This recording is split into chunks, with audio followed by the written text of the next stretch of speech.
like I said, butter both ends. And see how I'm doing it. I'm kind of giving it a little bit of a off, so it's doing a furrowing edge. Build it up a little bit because the front is where we want a lot of the mortar.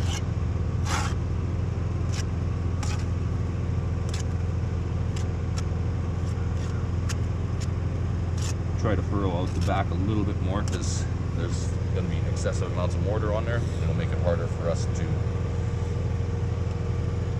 do our work.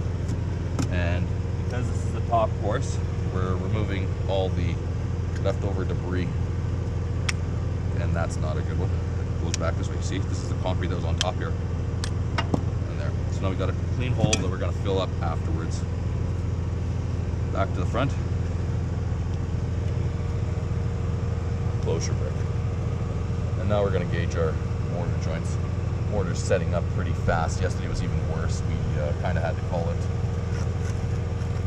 At the end of the day, it was like 3 o'clock, 3:15, and the mortar was just setting way too fast. Maybe a combination of the bricks being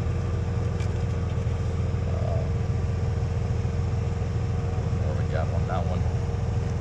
So I think I'm going to just move over.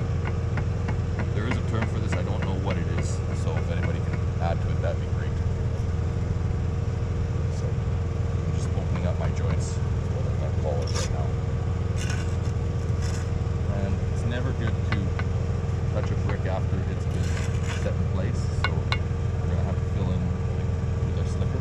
Fill that in there too. I'm giving it a little bit of well. As you can see, it's breaking a bond.